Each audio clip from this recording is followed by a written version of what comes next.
Ok? Bom, vamos lá. Na semana que passou, eu falei sobre os concílios que houveram, né? E aí, eu coloquei os 7 primeiros concílios. Não são só esses aí, não. Tá? Mas os 7 principais e primeiros foram esses aí. Tá? Depois eu vou te dar um apanhado geral sobre quem presidiu, quem estava lá como liderança desse concílio. Tá? Então nós temos o primeiro de Nicéia, o segundo Constantinopla, 381, terceiro Éfeso, 431, quarto Caldônia, 451, aí depois vem, né, o segundo concílio de Constantinopla, 553, terceiro de Constantinopla, 680, e concílio de Nicéia em 700, o segundo de Nicéia, 787. Ok? Bom, voltando lá nos primórdios, no ano 313, foi feito um chamado Edito de Milão. Tá? O que o Edito de Milão trouxe? O Edito de Milão ele trouxe uma tolerância, entre aspas, né, com a liberdade de culto. Então ali é uma parte do que o concílio teria dito, tá? Assegurou a tolerância e a liberdade de culto para com os cristãos, tá?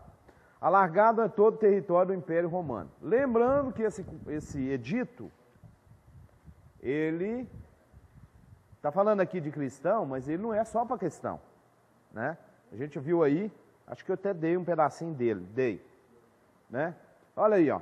Nós, Constantino e Licínio, imperadores, encontramos-nos em Milão para conferenciar a respeito do bem e da segurança do império.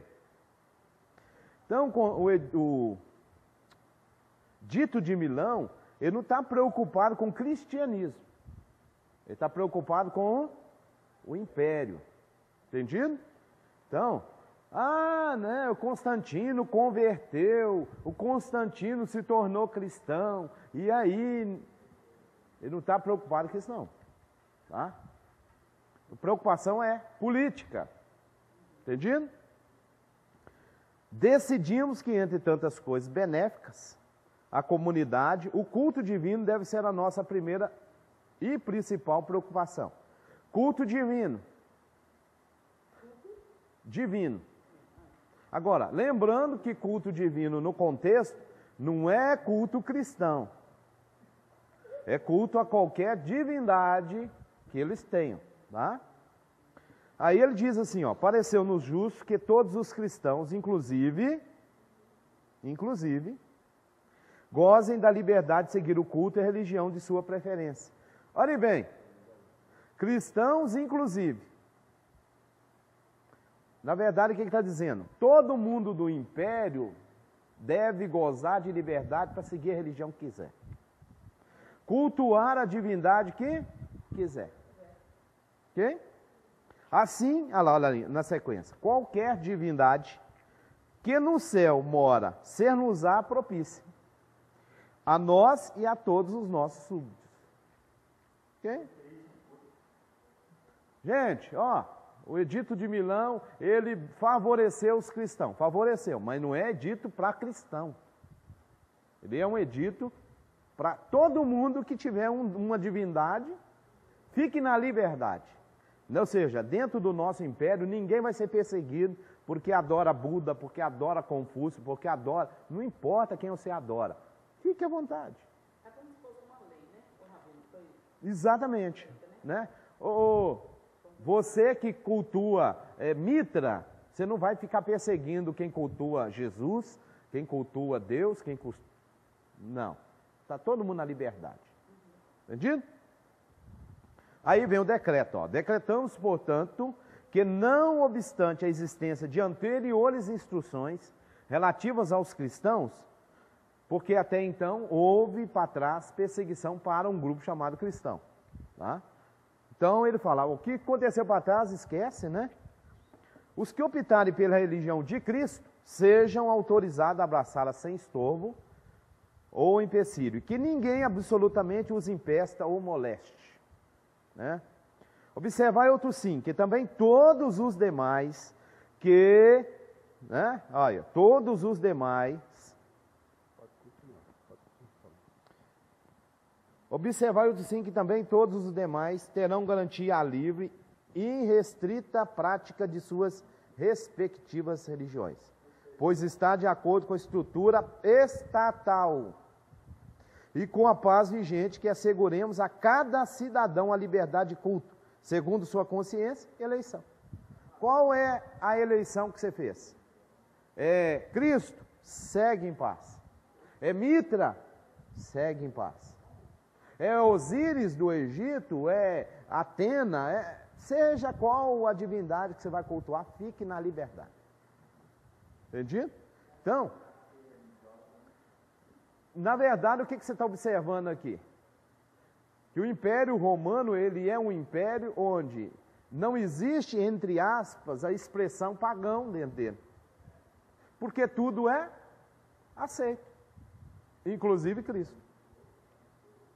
E aí você vai entender que aqui está começando a fundamentar uma coisa que mais na frente, eu vou explicar isso aqui, você vai ver em discussão, tá? Mas tem um fundamento, e o fundamento é politeísmo.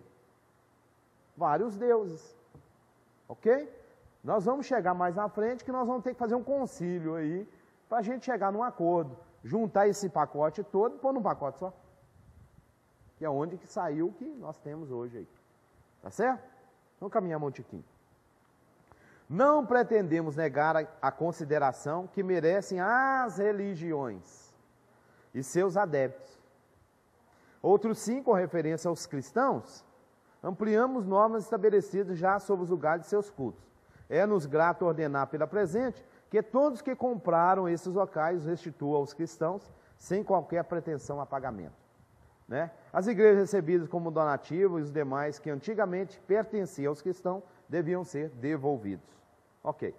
Os proprietários, porém, podiam requerer compensação. Devolvia, mas ele podia, né? Falou, ó, eu paguei por isso, me devolve aí uma compensação para mim não perder tanto. Podia, tá? Usa-se da máxima diligência no cumprimento das ordenanças a favor dos cristãos. Obedeça-se a esta lei com presteza, para se possibilitar a realização de nosso propósito, de instaurar a tranquilidade pública. Ok? Estamos defendendo o cristão? Não, estamos defendendo um Estado, um país, um império pacífico, né? Inclusive nessa área religiosa. É isso que a gente quer. Ok? Vamos caminhar aí. Primeiro concílio de Nicéia. Primeiro concílio de Nicéia, ele tem como fundamento isso aqui, ó. Essas três palavras, elas são, geraram grupos e geraram discussões, né? E a discussão mais acalorada está aqui, ó. Pai e filho, tá? Existia um grupo que ele foi chamado de homoousianos. O que os homoousianos declaravam? Que o filho e o pai são da mesma substância. Isso aqui é um grupo, tá? Eles defendem que o pai e o filho são de mesma substância. Então a substância do pai é a mesma substância do filho. Por isso, homos, né? Homo. Bom, em detrimento a esse grupo, ou, né, rebatendo essa ideia, houve os homoiousianos, tá? Os homoiousianos, eles diziam o seguinte: o pai e o filho são iguais. Sim, pode ser. Lembrando que seita, não, ela é citada lá dentro da Bíblia nesse contexto, né, de partido. Então aqui também são grupos que têm ideias, tá? Os homoiousianos, eles diziam o seguinte: o filho e o pai são iguais, porém, não são de mesma substância. A substância era similar, mas não igual. O que isso quer dizer? Por exemplo, esse grupo aqui dizia o seguinte: a substância que é o pai é o filho. Entendeu? Eles são de mesma substância. Eles são substancialmente iguais. Né? Você não vai poder aplicar isso no eterno, mas eles diziam exatamente isso. O filho é da mesma substância do pai. Esse grupo aqui já dizia, não, os dois são iguais, mas não são de mesma substância. A substância do filho, ela é similar, ela é parecida, mas não é a mesma. Entendido? Mas eles são iguais, em muitos aspectos. Okay? Depois, nós vamos encontrar um outro grupo, que esse grupo, eles são também conhecidos como arianos. Tá? O que é o grupo ariano? Eu vou te dar ali um pouquinho sobre Ários, um resumo. Mas o grupo ariano aqui, defendendo essa ideia, eles são mais leves. Porque o grupo ariano, eles vão ter várias defesas, que eles vão defender assim. E esse grupo aqui, um momento, ele chegou a pegar em armas. Eles defendiam as suas ideias na base da espada, se fosse o caso. Entendido? Então, esse grupo aqui, eles eram arianos, mas mais leve. Defendiam parte, e em parte eles não concordavam muito. Okay? Então era mais leve.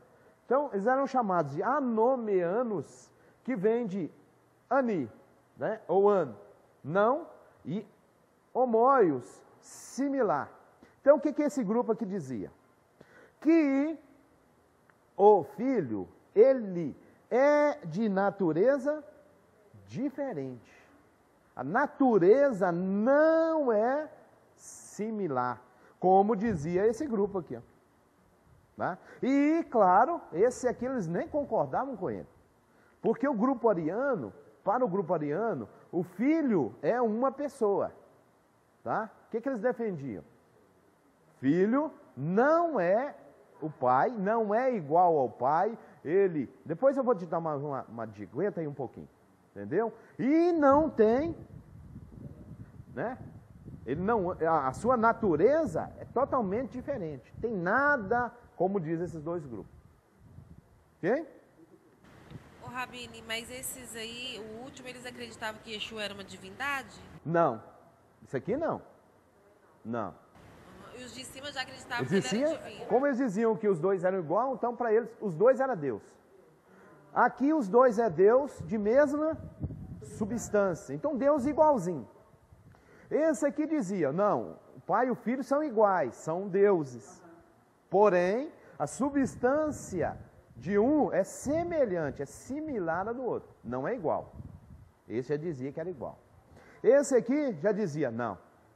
Filho é uma pessoa, inclusive Ários, eu vou te falar isso agora. Ários vai dizer o seguinte, pai é só um. Não existe nenhum ser igual a ele. Aí o Ários vai dizer uma coisa que nós vamos ver na sequência, que vai dizer sobre o filho. Porém, não vão aceitar que o filho seja igual ao pai. Em aspecto nenhum. E nesse concílio havia judeus lá também que auxiliavam eles nessas não, coisas? Isso aqui é concílio, entre aspas, chamado cristãos. Tá? Isso é chamado concílio cristão. Né? Inclusive, olhe bem, olha lá. O primeiro concílio de Nicéia foi um concílio de bispos, ou episcopos, tá? Cristãos reunidos na cidade de Nicéia. Não tem a ver com, tem judaísmo, tem nada aí no meio não, tá? Nicéia da Bitínia, atual Iznik, Turquia, pelo imperador romano Constantino I, em 325 depois do Messias. O concílio foi a primeira tentativa de obter consenso da igreja. O que eu estou dizendo para você aqui? Isso aqui é o momento da igreja. Aliás, isso aqui é parte do problema da igreja nesse momento. Então, quando vai surgir esse concílio, o que eles querem fazer? Vamos chegar num consenso nesse negócio? Vamos definir, porque o trem, cada um está falando uma coisa. Cada bispo diz uma coisa. O Ários está ensinando, um grupo aí está seguindo ele. Vai ter outros bispos aqui ensinando outras coisas. Tá? Inclusive existe um bispo aqui que ele vai ser muito famoso, chamado Alexandre. Não, Alexandre. Não, ele era um imperador. Imperador romano. Aqui, ó. Seu principal feito foi estabelecimento da questão cristológica entre Jesus e Deus, o Pai. Então, Concílio de Nicéia, o problema dele está mais centrado aqui dentro. Ó. Quem é Cristo? Quem é Deus? Vamos definir isso. Aí fizeram o concílio. Tá? Que mais também que vai falar nesse concílio? Estabelecimento da doutrina trinitária ou doutrina da Trindade. Então, quando falar de doutrina da Trindade, irmão, doutrina da Trindade é um elemento cristão estabelecido mesmo no Concílio de Nicéia. Na verdade, é um concílio mais importante, porque teve outros concílios, encontros, por exemplo, tem um concílio chamado Concílio de Jerusalém, que é aquele lá em Atos 15. Né? Ali nós estamos falando de judeus, reunidos em torno de questões. Aqui é concílio cristão. E antes disso, então, não se falava em trindade? Não, a doutrina da Trindade, ela vem sendo, por volta do ano 200, ela surge e vem sendo discutida, né? Vai ter um sujeito chamado Agostinho que vai fazer um tratado sobre essa doutrina, tá? Vai surgir aí logo após, tá? Na verdade, Tertuliano, que está por volta do ano 200, é ele que começa a trazer essa ideia de trindade, tá? Quando ele traz essa ideia, ela não é o que ficou aqui, ele tinha uma ideia de trindade diferente, aqui ela vai ser definida o que chegou para o cristianismo nos dias atuais. Ou seja, doutrina chamada Trindade, ela é doutrina da igreja romana, cristão romano. Tá? Isso não fazia parte da Bíblia, e não faz parte da Bíblia, isso não está na Bíblia. Claro que vão usar a Bíblia para fundamentar isso. Vão inserir texto dentro da Bíblia para defender isso. Não existe isso na Bíblia. Entendeu? Mas é daqui para frente que o negócio começa. Tá? A construção, aí ó, Concílio de Nicéia, construção do credo niceno, fixação da data da Páscoa e a promulgação da lei canônica. Então, isso aqui são os tópicos principais do Concílio de Nicéia. Tá? O que mais que nós vamos... vai ser discutido. Exato, que a igreja cristã também adotou. Tem. Se você pegar, existe algumas denominações hoje, por exemplo, Assembleia de Deus. Se você pegar, no passado existia, hoje eu não posso te afirmar não. Ela tinha uma revista chamada Revista de Escola Bíblica Dominical. Na capa da revista, tem lá cremos. Se você pegar aquele cremos ali, você pode ir lá no Concílio de Nicéia e pegar. Tá tudo lá dentro. Aquilo é o credo. Tá? Tinha, hoje eu não posso afirmar não.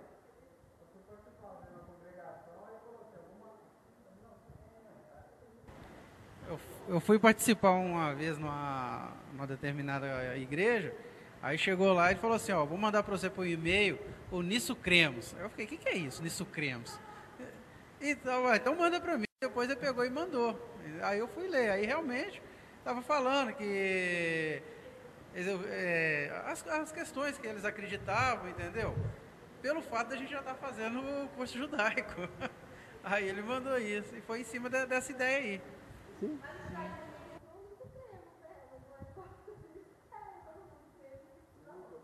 O judaísmo, o que o judaísmo fundamenta? Ele realmente tem, entre aspas, né, um cremos, né? A gente chama ele de 13 princípios do judaísmo. Né? O judaísmo tem 13 princípios. Né? Dentre esses princípios, uma das coisas lá que você vai encontrar no que cremos é que o Eterno, ele é um ser que nem possui substância. Né? Não tem substância. Vamos caminhar. Tipo assim, imagina, as pessoas que se discutiam, eu fico assim meio encucado. Por quê? Eram pessoas inteligentes. Como que eles conseguiam colocar substância no eterno? Não é pessoa inteligente, não. Se você pegar muitos desses camaradas, eles eram a elite intelectual. Mas você consegue achar hoje, aí. Você consegue achar pregador aí que o camarada é doutor em tanta bobagem, doutor em tanta coisa, e consegue achar uns absurdos o camarada pregar? Ô Rabino, mas muitas vezes, o que eu acho? Que essas pessoas até sabem da verdade, mas por uma questão política, preferem viver na mentira. Pode, não tem também, sim.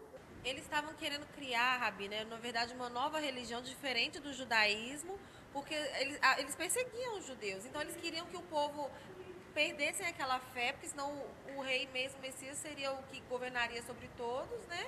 E Israel, eles nunca aceitariam Israel sobre eles. Não, Israel, a gente viu, aliás, daqui a pouco eu vou passar de novo. Existe uma confissão de fé nessa época, que você, ao entrar para esse grupo chamado cristão, você simplesmente tem que dizer, ó, eu não tenho nada com judeu. Que é o fundamento. Bom, questão ariana, ela está no ano 325 até 381. No segundo concílio, eles vão bater um martelo em cima dessa questão ariana aí, para ver se apaga o trem. Tá? Eu vou falar um pouquinho mais sobre isso aí para você. Outra coisa, celebração da Páscoa. Eles vão definir de uma vez por todas que não se tem mais Páscoa judaica. Tanto é que... Já copiaram isso aqui? Tanto é que... O que virou a Páscoa? Posteriormente é isso aí. Que chegou hoje... Não, até não. A questão de data da Páscoa. Você tem aí definida lá, celebração da Páscoa. Páscoa virou um dia domingo. Anteriormente, o que nós temos? Exatamente. Então, olha, nós temos paixão e depois a Páscoa. Meu irmão, eu não entendo como é que um camarada se dizendo hoje seguidor de Cristo ou cristão, ele vai celebrar a Páscoa no domingo. Ele se diz seguidor da Bíblia. Não é não, mas diz. Né? Inclusive um padre, aliás, um bispo, tá? Numa cidade americana, ele mandou para um grupo de líderes, pastores, né, da cidade. Por quê? Os líderes queriam dizer para o povo, queriam dar para o povo uma posição com relação ao domingo. Como o domingo fosse o dia da igreja, o dia de descanso, etc. Mandou para as igrejas, que eles iam fazer na cidade um encontro para definir isso. Porque não estavam respeitando o domingo. Os cristãos não estavam defendendo. Mandou. E o padre recebeu uma cartinha dessa. E um bispo da igreja católica, na cidade, recebeu também. E ele mandou uma cartinha de volta para eles. E, resumindo a cartinha, ele falou para eles, me admira, vocês que se dizem seguidores da Bíblia, que têm, entre aspas, se dizem só seguir a Bíblia como regra de fé, me convidar para defender domingo. Domingo foi a Igreja Católica Apostólica Romana que estabeleceu, nós estabelecemos o domingo como dia de culto. Você não pode encontrar na Bíblia uma linha que defenda domingo.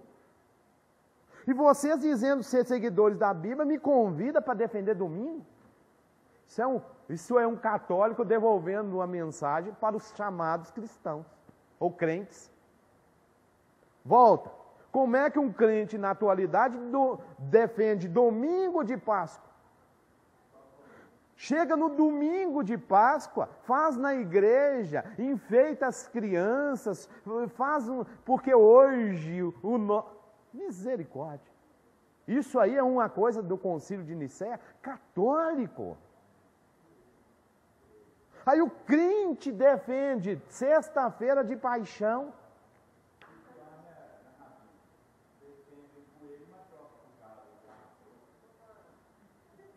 Aqui. Eu tenho a Bíblia como regra de fé. Aonde na Bíblia que eu posso achar sexta-feira para a morte e domingo para a ressurreição? Vou encontrar texto mal entendido, mal interpretado. Irmão, se eu sustentar isso aqui, que hoje é sustentado no meio cristão, eu simplesmente digo que o Messias é mentiroso. Eu digo que a Bíblia é mentirosa. Aí eu quero inventar, criar, como eu já ouvi, pastor criando calendário. Líder criando calendário. Por quê? Não, porque existia um calendário que era diferente. Falei, irmão, fala bobagem, não. Você não tem conhecimento bíblico inventando moda. Que calendário que existia? Bíblico. Calendário bíblico é pôr do sol ao pôr do sol. É só isso que existe. Simples assim. Agora, pôr do sol é dia e noite, não é? O que a gente vê hoje, Bíblia é noite e dia. A única diferença que nós temos é isso no calendário. Agora, o dia é de 20 do mesmo jeito. Dia, noite e dia. Ou dia e noite. O que o Messias falou? E simples. Não é isso que ele falou? Agora, você me põe ele morrendo sexta, ressuscitando domingo, me põe 3 dias e 3 noites aí. Tem 3 dias e 3 noites? Ô, meu irmão, você pode tentar inventar o que você quiser. Agora, você não tem conhecimento do contexto da Bíblia. Simples assim. Você não tem conhecimento judaico, você não tem conhecimento de calendário judaico. É por isso que está falando bobagem.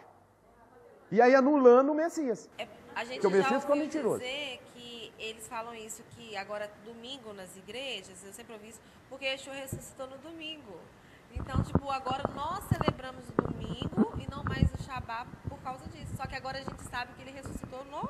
Messias ressuscitou no domingo, por isso que celebramos domingo. Domingo é o dia do Senhor. Dia do Senhor para o Império Romano. E dia do Senhor lá é Mitra.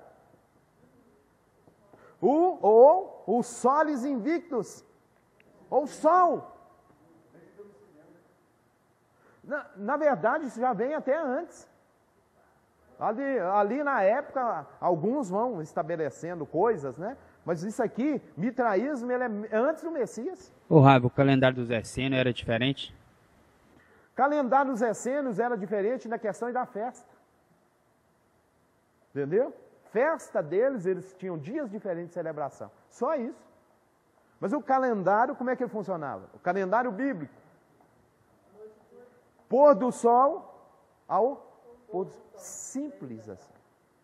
Como é que contava o dia? Pôr do sol iniciando a noite, encerrando o dia, fechou o dia 24 horas. Simples assim. Agora, Messias pode morrer na sexta, está domingo? Nós defendemos domingo que o Messias ressuscitou. Quem está no domingo é o sol. Por isso que é Sunday, dia do sol. Monday, dia da lua. E assim vai. Dia de Saturno. E o nosso dia começa na metade da noite, tipo meia-noite, na metade da noite começa um novo dia. E lá pro povo judeu começa assim que começa a escurecer, é amanhã do dia, né? O dia está amanhecendo. Quando é que amanhece o dia? No pôr do sol. No pôr do sol. Começa a escurecer, né? E o dia está começando. E o nosso não, na metade da noite começa um novo dia, meia-noite. 0 hora.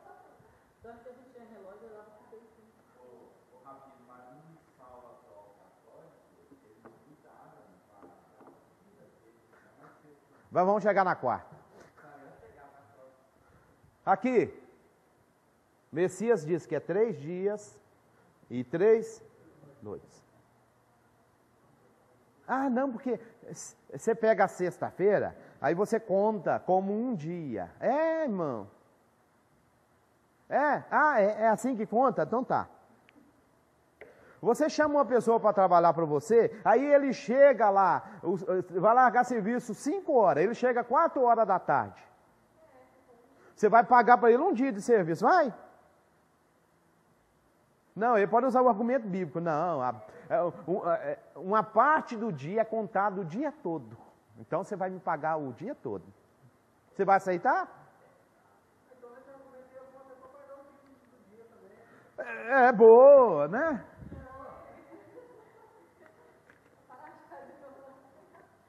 Boa. Boa. Irmãos, só para resumir esse assunto.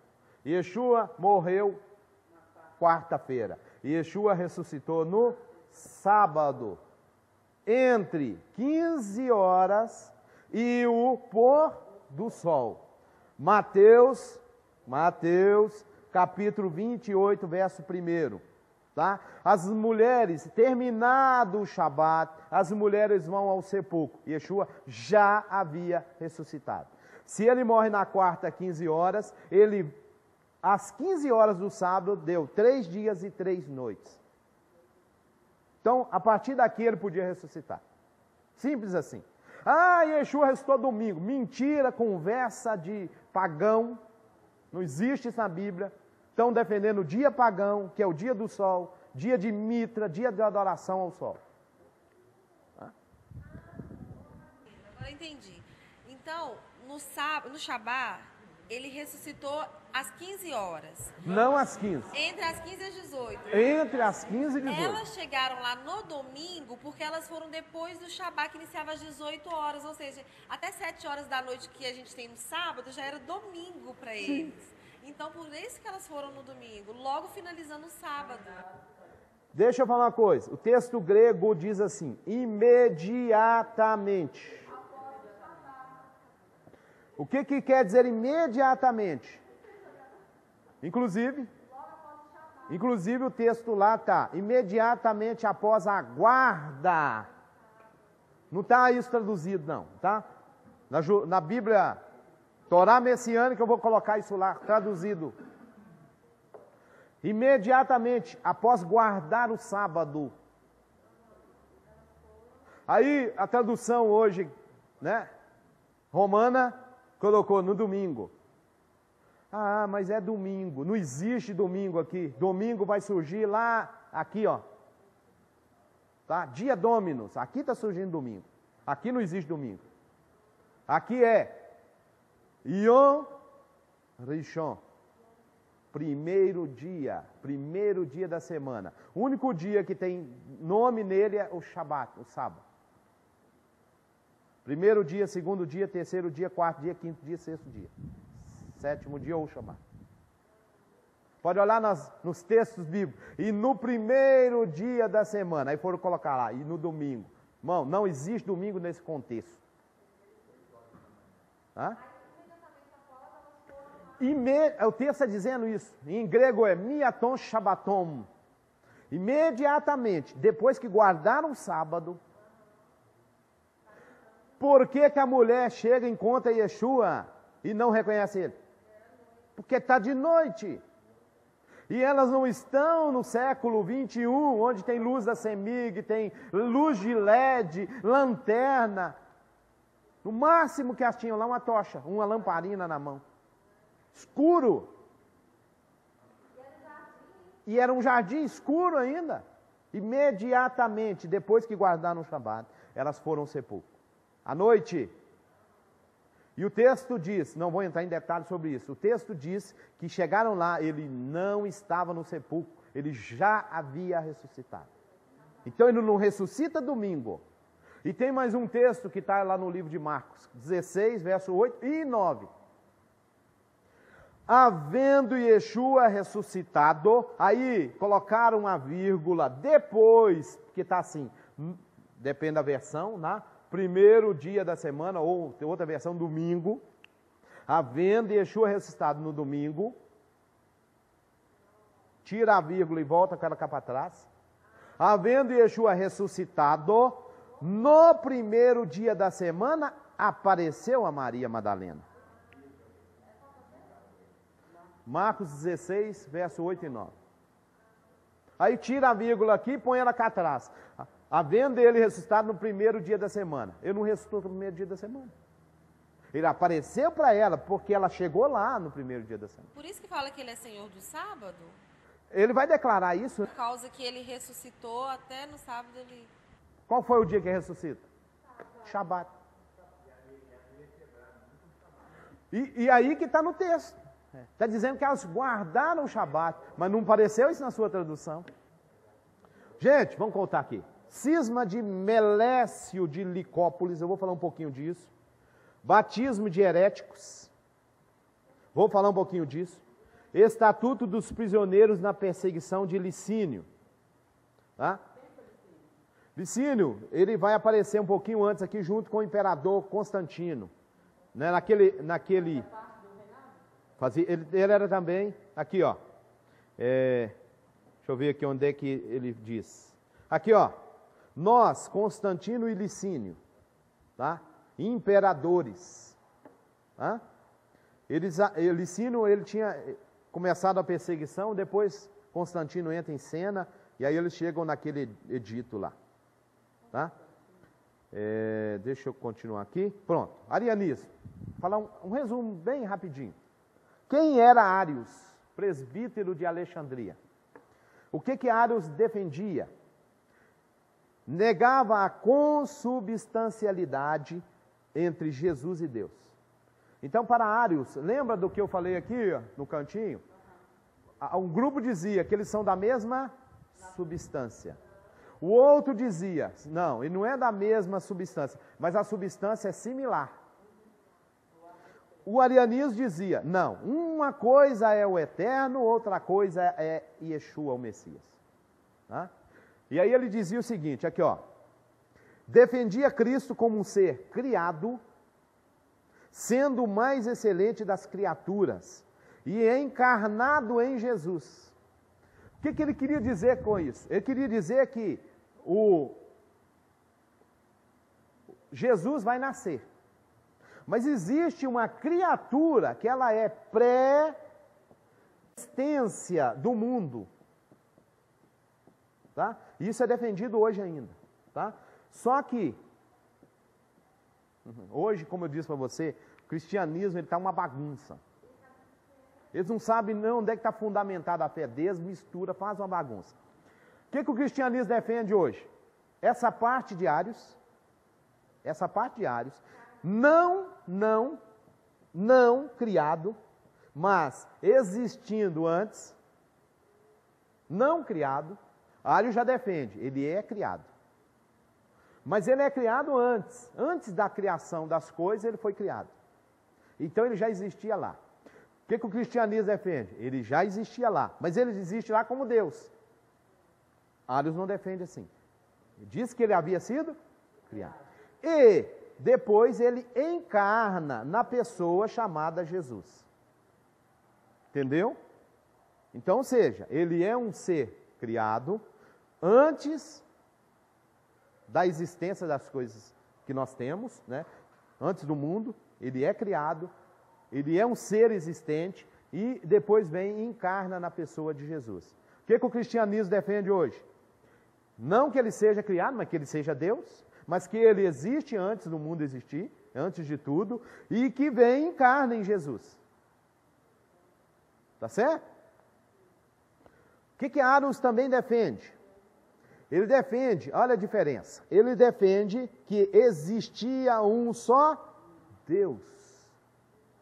Então Ários não defende, ele defende ele criado, como o cristianismo hoje diz que ele é um Deus, que ele está lá na criação, que ele faz parte da Trindade. Fez tudo. Ários não. O que Ários defende? Existe um só Deus. Quem é ele? Como é que eu vou saber sobre ele? É o que Ários afirma. Ários afirmava que Deus era um grande mistério. não poderia ser revelado, ele está oculto em si mesmo, ele nunca se revelou. Tá? Por que ele não se revelou? Porque ele é um ser tão soberano que nesse mundo criado não teria como revelá-lo. Essa era a ideia de Arius. Tá? No que ele erra com relação a isso? Que realmente o eterno é um grande mistério. Porém, ele revela-se não no sentido da sua plenitude, da sua glória, mas no sentido do seu caráter, da sua pessoa, ele revela-se no Filho. Entendido? Ele está no Filho, não no sentido como também o cristianismo hoje quer defender, afirmando que Yeshua é um Deus, ou é Deus. Não é esse o sentido da coisa. Mas aquilo que a gente conheceu lá atrás sobre o Eterno, chamado de atributos comunicáveis. Isso na pessoa do Filho, nós vamos ver o Eterno se revelando. Não atributos incomunicáveis. Observamos na apostila o seguinte, que está até como título, a onipresença de Yeshua. E aí? Yeshua, ele é onipresente no sentido de ofício, não no sentido de pessoa. Entendido? Ele está presente em todo lugar? Não, ele não é Deus. Ele está no seu ofício de intercessor, pelo Ruach do Pai. Ele estaria em todo lugar? Se você simplificar, na verdade, o Espírito do Pai está em todo lugar e vai comunicar ao Filho sobre esse estar em todo lugar. Como? Pelo Ruach, que é pelo Ruach do Pai, entendido? Pessoa dele está em todo lugar? Não. A Bíblia diz que ele assentou-se à destra. Se ele está à destra, ele não pode estar, ele, pessoa dele, está num lugar. Ele tem corpo. Tendo corpo, como é que uma pessoa que tem corpo está em dois lugares? Por que o Ruach não está? Por que o Ruach está em todo lugar? Por que o Eterno está em todo lugar? O que o Arius está dizendo? O Eterno é um mistério que não pode ser revelado, não tem como revelá-lo no sentido pleno da palavra. Então, o Arius teve a teoria mais próxima. Em algum aspecto ele foi muito próximo, em algum aspecto ele errou, vamos dizer assim. Tá? Mas é, dentre tudo aí, realmente o que está mais próximo da Escritura.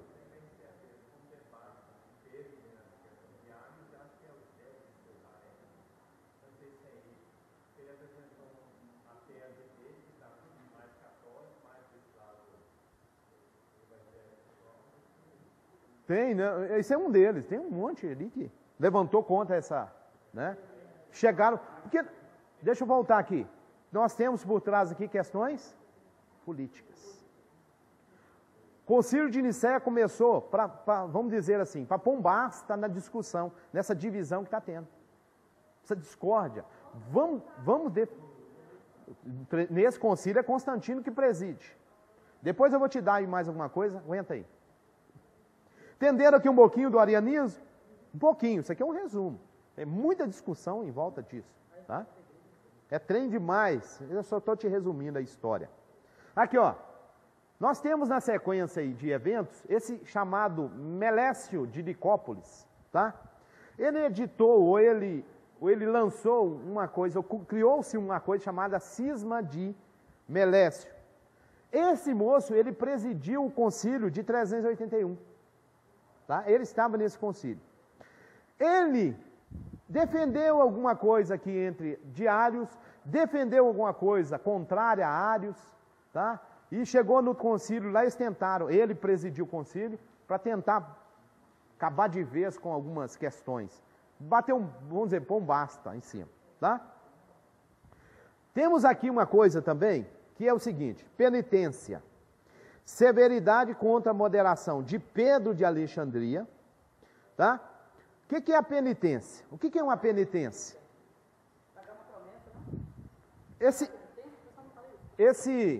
Eu disse para você que nesse período está havendo um monte de confusão, um monte de discussão.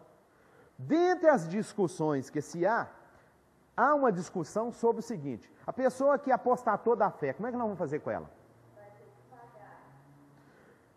Esse Pedro aí de Alexandria, olhe bem, ó, penitência, severidade contra a moderação de Pedro de Alexandria.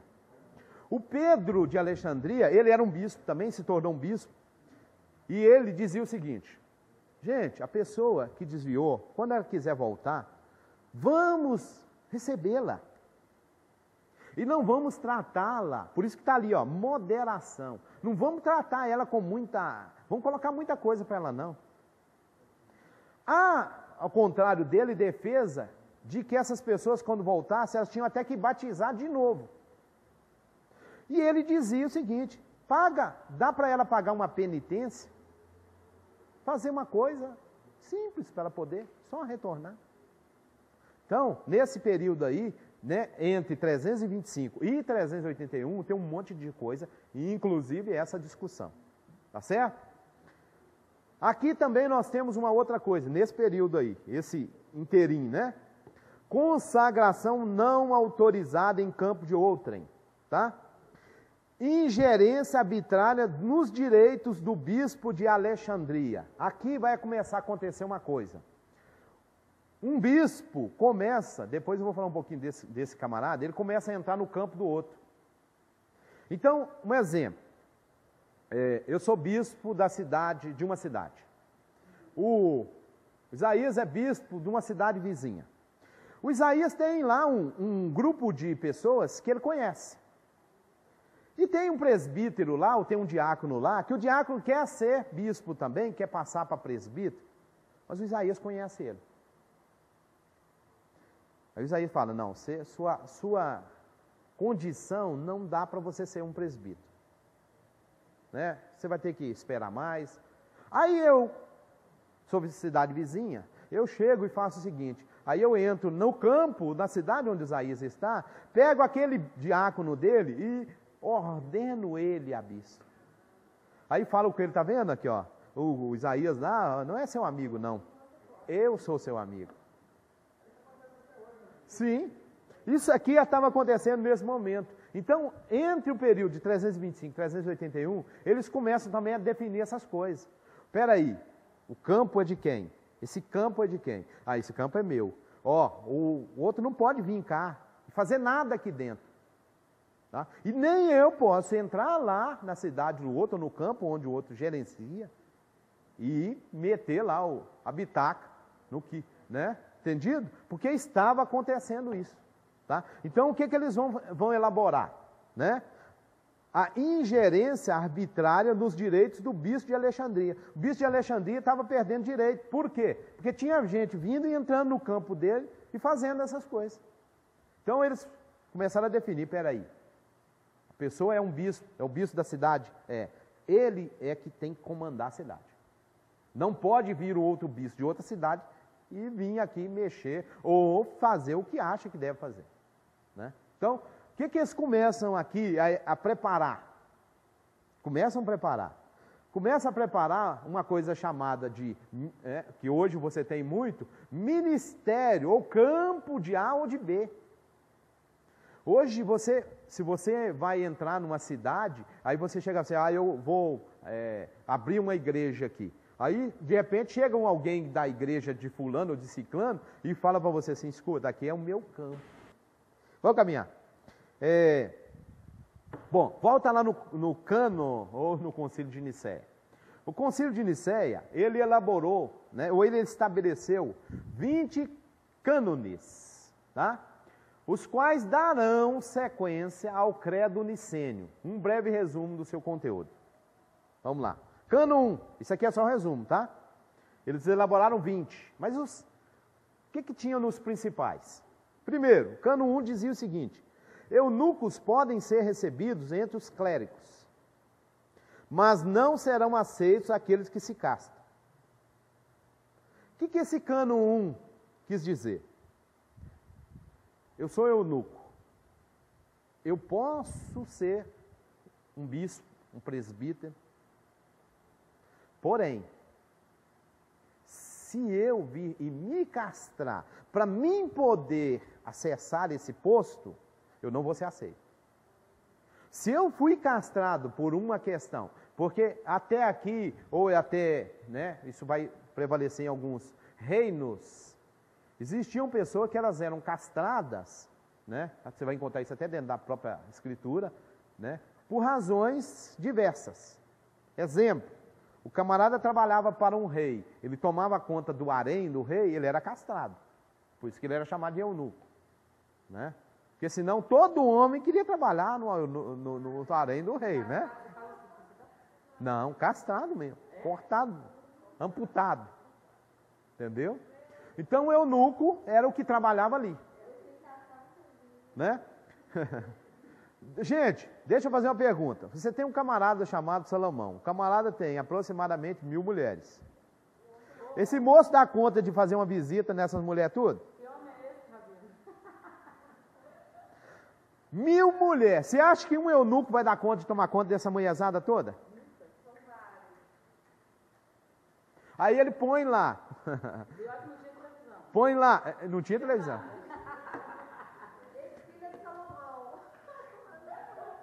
Aí ele põe lá no trabalho 15, 20 homens para trabalhar, tomar conta. O que vai acontecer? Não tem anticoncepcional, não tem, né? O que você acha que vai acontecer com os filhos de Salomão? Sem participação dele.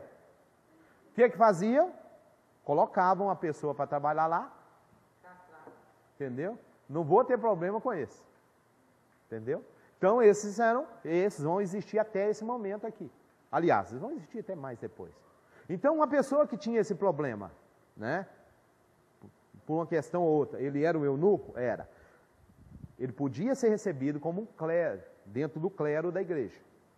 Porém, se ele se castrar para poder assumir um cargo desse, né, ter uma facilidade para entrar, ele não era aceito. Então eles iriam fazer, né, entre aspas, uma análise da vida desse camarada. Segundo, refere a não promoção imediata ao presbiterato daqueles que provieram do paganismo. Então no cano 2... Só tirar uma dúvida do eunuco. O eunuco não era para cuidar das mulheres lá? Esse é um caso. Tá, mas por que na igreja ali, no caso ele teria que ser eunuco? Tipo, castrado. Não, ele não teria que ser eunuco. Não poderia? Não. O eunuco poderia ser aceito. Não é que ele tinha que ser, não. Se ele fosse eunuco, ele poderia entrar para o clero. O que era o clero? Clero é a... Mas ele fala desde que ele não fosse castrado para esse objetivo. Desde que ele não se castrasse. Com o propósito de quê? Porque mas o camarada eunuco... Mas ele ia querer se castrar para fazer parte do clero onde só haviam homens, no caso? Não, na verdade é o seguinte, o que você observa nesse contexto aí? O camarada, sendo eunuco, ele vai ter uma facilidade de entrar aqui. Porque se você analisar o seguinte, primeiro, o camarada é castrado, ele pode ter família? Ele é um problema menos... Você tem um clero que vai, daqui a pouquinho, ele vai se declarar que você tem que ser eunuco. Não tendo família, a igreja ela não tem, entre aspas, uma despesa a mais. Sim. Então o clero começa a aceitar eunuco.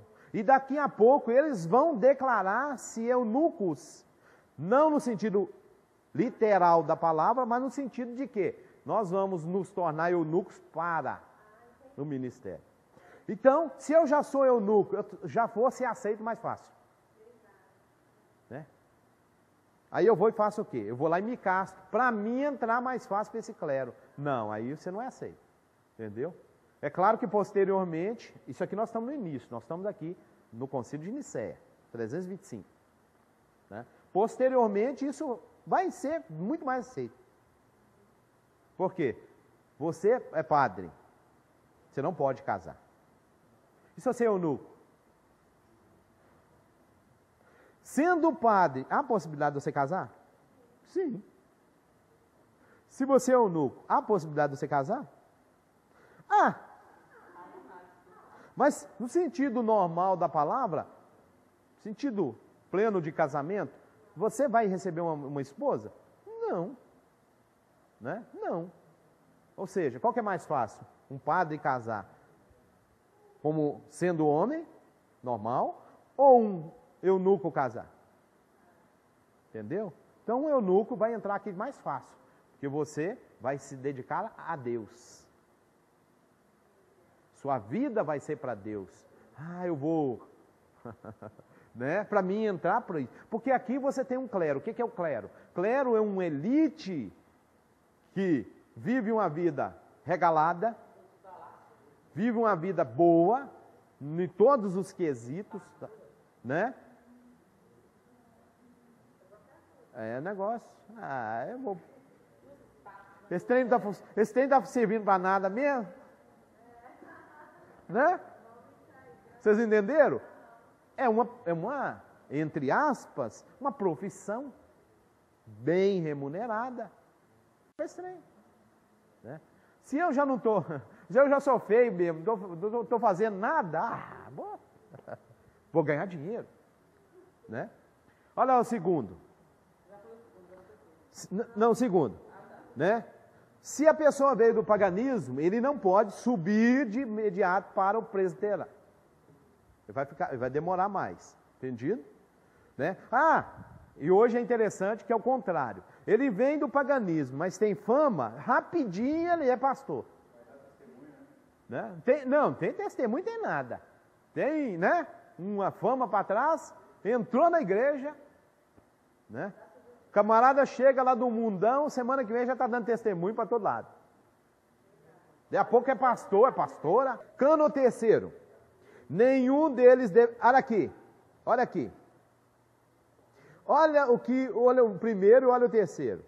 Nenhum deles deverá ter uma mulher em sua casa, exceto sua mãe, irmã e pessoas totalmente acima de suspeita.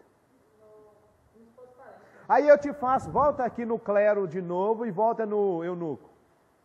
Eunuco tem uma mulher dentro da casa dele. Para quê? Ô filho, é minha, essa dona ela trabalha para mim. Ah, mas não, filho, eu sou eunuco. Entendeu? O que essa dona está morando na sua casa? Ela trabalha para mim. Quem que é essa dona? É minha mãe. Quem que é essa dona? É minha irmã. Quem que é essa dona? Essa dona é minha empregada. Uai, mas... Não, eu sou eunuco. Acabou a suspeita. Entendeu? Quando está falando da castração, entendeu? Porque geralmente hoje, medicinalmente, quando castra, tira os testículos, correto? Lá removia somente o testículo, onde perde a testosterona, ou amputava era tudo na raiz? Na verdade é o seguinte, se você analisar o contexto lá, o problema principal não era a questão do testículo. Era a questão da pessoa funcionar como um homem, e aqui no caso, como você viu no cano terceiro, olha lá, é evitar que se tenha mulher e filhos. Entendeu? Então, com testículo ou sem testículo, não vai fazer diferença. O que vai funcionar propriamente?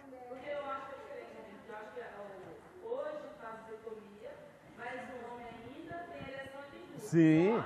Não há a produção, né, daquela parte que nós falamos, da fertilidade. Agora, eu acho que naquela época não. Acho que era uma tal, eu acho que era mais agressiva. Sim, sim. Que os homens não tinham mais nem ereção. Não tinha como o camarada ter... Não é a circuncisão, né? É a amputação mesmo. Ele virava uma moça, pronto. Cano 4. Relativo à escolha dos bispos, Cânon 5, relativo à excomunhão. Cânon 6, relativo aos patriarcas e sua... Aqui que eu tinha falado. Jurisdição. Então, no cânon 6, eles vão definir isso, sobre a jurisdição de um bispo, tá?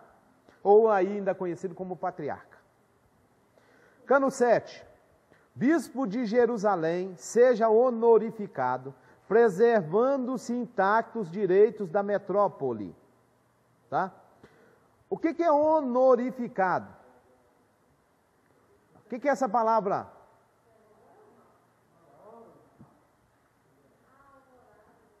O que é a palavra honorário? Alguém trabalha, por exemplo, aí o advogado, né? Ele recebe os seus honorários, tá? Cânon 8. Refere-se aos novacianos, as pessoas novas que estavam chegando, tá? Quem quer que for ordenado, cânon 9, né? Quem quer que for ordenado, sem exame, deverá ser deposto. Lembra do que eu disse, que alguém entrava no território de outro e ordenava alguém?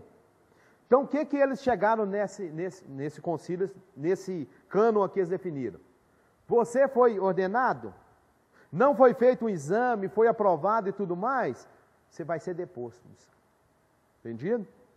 Se depois vier a ser descoberto que foi culpado de crime, depois descobriu que ele era né, e passou batido, vai ser crime. Tá? Alguém que apostatou deve ser deposto, tivesse ou não consciência de sua culpa os que o ordenaram. Então, lembra que eu falei que a pessoa que apostatou da fé, estava uma discussão em o que fazer com eles. Né? Aqui no cano 10 já define, ele vai ser deposto do seu cargo. Tá? E aí vai vir o que vai fazer com ele? Depois para ele voltar. Cano 11, penitência que deve ser imposta, aí ó, aos apóstatas, na perseguição de Licínio. Olha lá o Licínio. Né? Penitência que deve ser feita àqueles que apoiaram Licínio na sua guerra contra os cristãos. Cano 13, indulgência que deve ser dada aos moribundos. O que é uma pessoa moribunda? Não só isso.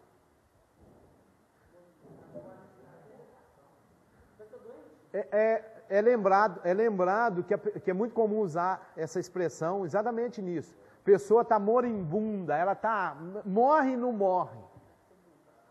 Né? Aí fala assim, essa pessoa, o que nós vamos fazer com ela? Vamos dar para ela uma penitência, para que ela possa, vamos dizer, se firmar como cristão e se partir, parte em paz. Eu vou até mencionar, não vou entrar nisso hoje não, mas vai ter num período aí, que pessoa moribunda, ele vai ter alguém que posteriormente vai ser criado alguém para ajudá-lo a...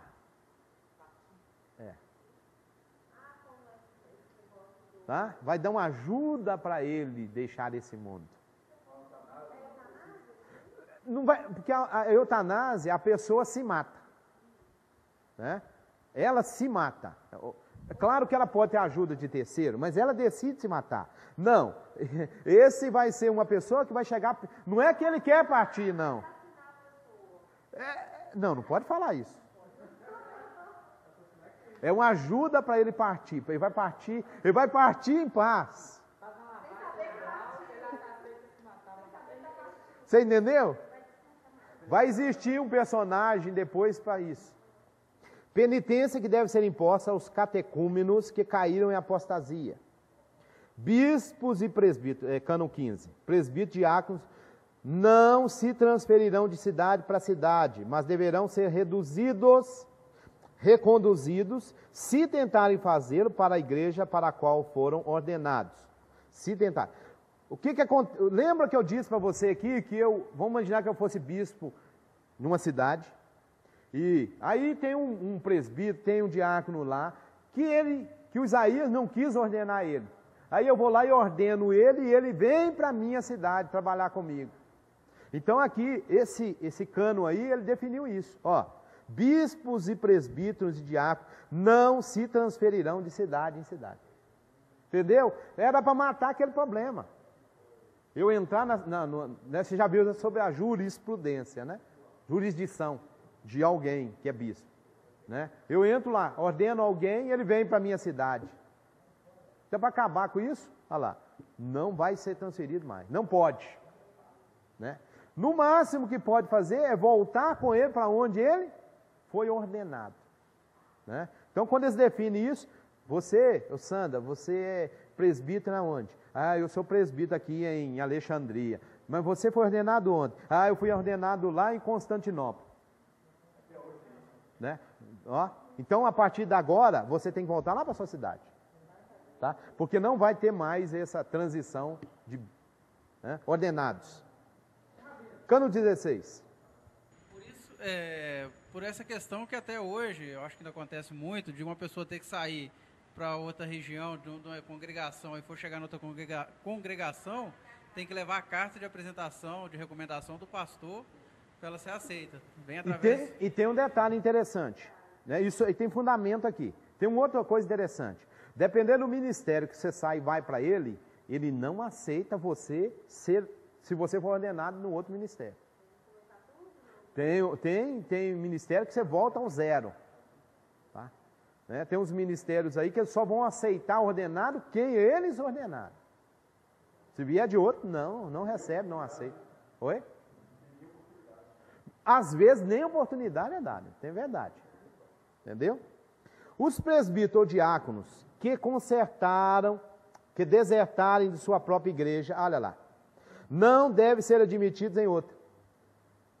Irmãos, isso aqui ainda funciona nos dias atuais, né? Muitas igrejas evangélicas adotaram isso. De certa forma, é bem aceito.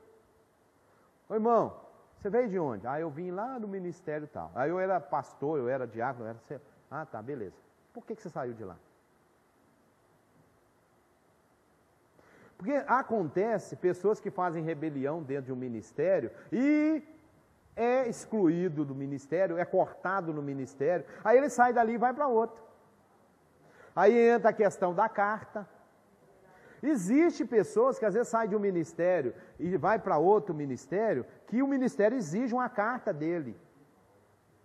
Existem casos que você, conhecendo a pessoa, você não preocupa com isso. Mas existe casos que sim. Por quê? Você sabe que a pessoa saiu em paz. Né? A gente teve casos de pessoas que saem daqui e foram para outro ministério, mas como é que saíram daqui? Saiu, exatamente, cheio de problema. Saiu daqui porque tinha problema, ou gerou problema com a comunidade, aí chega lá no outro ministério. Se não tomou postura, se não, entre aspas, converteu, vai gerar problema lá também. Aí aí chega lá, você pede para ele uma carta, ele vai vir aqui pegar a carta? Não vem. Está entendendo? Funciona em alguns aspectos, funciona. Tá? Bom, vamos lá. Os presbíteros diáconos que desertarem da sua própria igreja não devem ser admitidos em outra, mas devem ser devolvidos à sua própria diocese. A ordenação deve ser cancelada se algum bispo ordenar alguém que pertence a outra igreja. Olha lá. Sem consentimento do bispo dessa igreja. Presta atenção, eu moro em Betim, o outro irmão mora em Contagem. Eu moro em Betim, eu venho em Contagem e eu ordeno um bispo aqui. Esse bispo, nesse contexto aqui, ele não tem valor, ele não tem, entendeu? Agora, o bispo de Contagem vai viajar, ou está doente, ou simplesmente me conhece e fala, nós vamos fazer uma ordenação de uns irmãos aqui, vem participar com a gente. Aí eu chego aqui, eu sou lá de Betim, eu chego aqui e os irmãos até me conhecem, gostam muito de mim e tudo mais. Aí o bispo daqui de Contagem vira para mim e fala assim, nós vamos ter uma ordenação, você vai ter o privilégio de ordenar aqui os irmãos. Aí os irmãos, que alegria, né? Vou ser ordenado pelo... Sem problema, entendido? Então eu fui convidado a vir aqui fazer esse trabalho. Aí eu não tenho problema com a ordenação que vai ser feita. Se eu fizer isso, ou levar alguém daqui, ordená-lo lá, sem o bispo daqui estar ciente, estar Aí não, é o que está dizendo nesse cano, entendeu? Se alguém do clero praticar usura, deve ser excluído e deposto. O que é usura?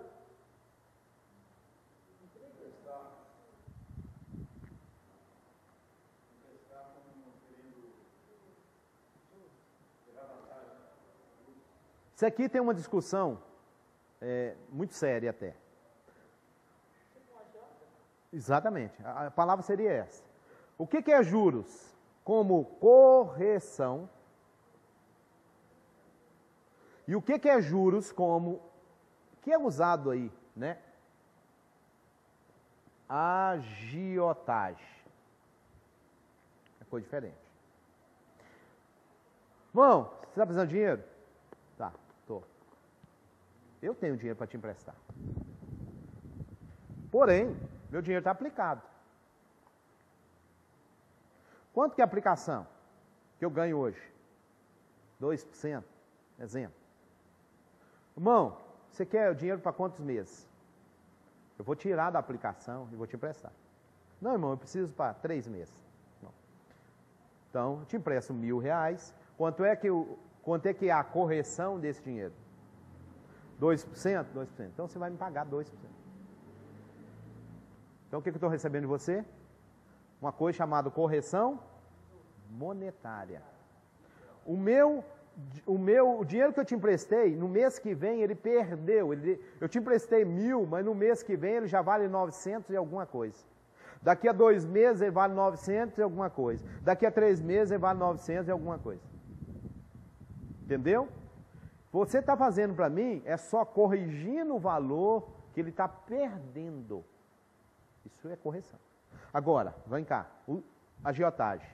Ô irmão, não, eu te empresto, irmão, mas eu cobro 10% de juros. É isso que está sendo discutido aqui, entendeu? Ou chamados juros abusivos, outra palavra, né? Não, irmão, eu te empresto, 20% de juros. Onde é que existe juro de 10%? Teve gente que perdeu dinheiro no passado por causa dessas oi grande. Eu tenho dinheiro, tem. Está aplicado no banco. O banco está pagando 2,5%. Aqui, eu estou fazendo uma aplicação aí fora e tal, tá? Eu estou pagando 5%. Eu estou pagando 10%. Irmão, o que você tem? A não ser droga. Só droga. A coisa legal. Coisa legal. Onde é que você encontra coisa legal que paga 5% de juros? Você não tem. Você vai receber 10. Você vai tomar um tiro na asa depois. Igual os romanos cobravam, Zaqueu cobravam, impostos, juros. Emprestar, no caso, é lícito, mas tipo, eu empresto, eu não está aplicado, mas aí eu estipular um valor justo, ou não existe isso de você emprestar ou pegar emprestado, nem que seja valor justo, porque o do banco é um valor imposto por eles. Como que eu vou saber se é justo ou não? Aí eu estipular um valor? O que a gente tem? A gente tem uma coisa chamada juros e correção monetária. Por que o banco te paga juros e correção monetária? A correção monetária é exatamente isso, a perda que o seu dinheiro tem. Mas ele pega o seu dinheiro e ele empresta, ele ganha. Então ele pega o seu dinheiro e te paga. Do que ele está ganhando, ele te paga uma parte. Então, por exemplo, ele pega o seu dinheiro, só um exemplo, ele te pega os seus R$1.000, você aplica lá no banco. E ele empresta ele num cheque especial e cobra 15%. Dos 15% que ele embolsa e que ele emprestou para a Sandra, no cheque especial dela, e a Sandra pagou para ele 15%, então dá um exemplo aqui. A Sandra pagou de R$1.000, R$150 de juro do cheque especial, ou do cartão de crédito. Pagou. O banco pegou seu R$1.000 e emprestou para a Sandra esses R$1.000. Cobrou da Sandra 15% no especial. Quanto que ganhou? R$150. Paga para você 2%. Não, se for na poupança, muito menos. Eu estou dando aqui um extremo, 2%. Né? Talvez uma aplicação das mais, 6 meses, 1 ano de aplicação. Aí o banco te devolve 2% e ficou com 13%. Entendeu? Aí ele te paga a correção monetária, juro e correção monetária. O juro é essa transação e ele corrige o seu dinheiro lá na sua aplicação com 0 alguma coisa. Entendeu? Aí no final da história te paga 2,0 alguma coisa. 2% de juros, 0, alguma coisa de correção monetária. Tá. Meu irmão, eu vou emprestar o dinheiro para a Sandra. Posso emprestar dinheiro para a Sandra? A Bíblia diz que eu posso emprestar. E Yeshua até falou o seguinte: se você emprestar, nem espere receber de volta. Não, Yeshua falou, foi nesse extremo. Por quê? Porque a ideia da Bíblia é o seguinte: mais importante é dar. Sandra, você está precisando? Estou. Ô, Rabino, eu estou precisando. Eu tenho para te dar? Tenho. Vou te dar, não vou te emprestar não, vou te ajudar. Agora, posso emprestar? Posso. Eu posso te dar? Não. Mas eu tenho um dinheiro que eu vou usar daqui a 1 mês, daqui a 2 meses, daqui a 5 meses. Eu tenho um dinheiro que eu vou comprar uma coisa lá no final de novembro, de dezembro. Ok, está parado. Sandra, eu não posso te dar, mas eu posso te emprestar. Mas tem um destino esse dinheiro? Tem. Agora a pergunta: ô Sandra, você vai me pagar quanto de juro? Ô Sandra, meu dinheiro está aplicado lá na poupança, está guardado na poupança. Quanto que a poupança me paga? 0, sei lá, 0,7. Sandra, tá bom para você? Rabino, nem isso eu posso pagar. Não, não tem problema, esquece isso então. Vou te emprestar assim mesmo. Vou arcar com a perda. Não, Rabino, vamos fazer uma coisa. Você vai tirar o dinheiro da poupança, eu vou te pagar a poupança. Quanto é que a poupança te paga? Ela está te pagando 0,7, eu vou te pagar o 0. Quanto que dá? Você me emprestou 1.000, quanto é que dá? Ó, Sandro, você vai pagar por mês, né? R$7. Amém. Tá bom? Tem problema para você? Sem problema. Daqui a 3 meses a Sandra chegou com os R$1.000, veio me pagar. Rabino, eu tinha prometido que eu ia te dar R$7 de correção, mas o negócio apertou, a coisa ficou, e eu não tenho como te dar isso. Vou matar ela porque ela não me pagou? De jeito nenhum. Ô irmã, você está me devolvendo o dinheiro, está tudo bem, está tranquilo? Não, eu tinha combinado, está tudo certinho. Você pode me pagar esses 1.000 aí, como a gente combinou nos 3 meses? Posso. Aconteceu, lá eu trabalhava na Fiat, e eu tinha um irmão, e esse irmão saiu da Fiat. E ele tinha um dinheiro parado lá, e eu precisava resolver um problema. E aí, conversando, a gente irmão, conversei com ele, me emprestou o dinheiro. E eu falei com ele, ó, no final do ano eu vou estar pegando 10º, férias e tudo mais, eu vou e a gente acerta. Beleza. Cheguei na casa dele, bati lá, irmão, fulano, beleza, vim cá para nós fazer um acerto daquele dinheiro. Ele falou para mim e falou o seguinte: irmão, você está tranquilo? Está tudo bem com você? Eu falei, ó, irmão, fala a verdade, está tudo bem não, mas eu fiz um trato com você. Ele falou, não, porque eu não estou precisando desse dinheiro. Então esse dinheiro vou pegar e vou pôr no banco lá, vai ficar parado, não estou preocupado com isso não. Então se você quiser me pagar agora, eu vou receber. Mas se você não quiser me pagar agora, pode deixar para mais para frente, não tem problema não. Ué, irmão, então, bom. Fui pagar ele mais lá na frente. Aí depois eu fiz acerto na empresa, que a gente mudou, fomos terceirizados. Aí chamei ele, acertei com ele tudo. Foi um caso, entendeu? Sandra, você tá bem? Você quer me pagar agora? Não, tá tudo bem, eu já estou tranquilo. Então tá bom, vou receber. Mas eu não posso te pagar os R$7 que eu prometi. Não tem problema. Entendido? Não, minha irmã, você tem que me pagar o juro, e porque o meu dinheiro, vocês estão me entendendo? É isso que a Bíblia condena. Tá? O que é uma correção monetária? Eu pego o meu dinheiro que vale 1.000, no mês que vem ele tem uma inflação, já não vale 1.000 mais. O que você na verdade está fazendo? Ô, irmão, outra forma de corrigir. Estou te emprestando dinheiro, o que eu compro com esse dinheiro? Eu compro apagador. Ô Sandra, estou te emprestando o dinheiro que é para comprar o apagador, tá? Tá. Quando é que eu vou precisar do apagador? Final do ano. Sandra, o dinheiro que eu estou te emprestando é do apagador, tá bom? Combinado, tá. Final do ano, Sandra, vem me pagar. Rabino, eu tenho que te pagar.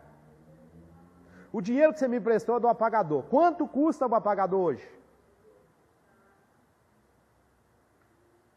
Sandra, eu te emprestei R$100, que o apagador custava 100 no início do ano. Hoje o apagador custa 120.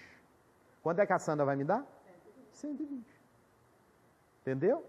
Então, eu não vou definir para ela que ela vai ter que me pagar juros, que ela vai ter que... Não, o dinheiro tem um valor naquele momento que eu empresto, perdeu-se nesse período, entendeu? Ela só vai me devolver o dinheiro que eu emprestei para ela. Entendido? Isso chama correção monetária. Aí tem que converter, né? A Bíblia diz que você não pode fazer isso, né? Irmão, agora uma pergunta. Eu posso ser misericordioso? Perdoar? Dependendo da situação, eu até devo perdoar. Para mim não ficar preso a determinadas coisas. Né? Agora, existe pessoa que é sem caráter. É outra história. Né? Outra história. Irmão, deixa eu te falar uma coisa. Eu vou te processar. Vou levar esse caso para a justiça. Não é porque eu não sou crente. Ah, você não é crente. Você é crente, você não pode me levar na justiça. A Bíblia diz que você não leva na justiça irmão da sua fé. Está na Bíblia. O irmão seu, você não vai levar na justiça.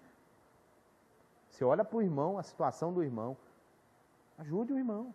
Por isso que até o Senhor falou, olha para o seu próximo. Ele está precisando, você vai emprestar para ele? Eu não tenho nem onde cair morto. Ó, estou te dando aqui 100, mas daqui a 5 meses você me devolve 200, tá? Irmão, eu estou precisando de doação. Irmão, você pode me dar. Agora não. Ô irmão, você sabe que o irmão deu calote no irmão, deu calote no outro irmão, deu calote. E o sem vergonha, passando o quê? Aí, você me entendeu a diferença da coisa? Aí você, por um acaso, você caiu numa dessa.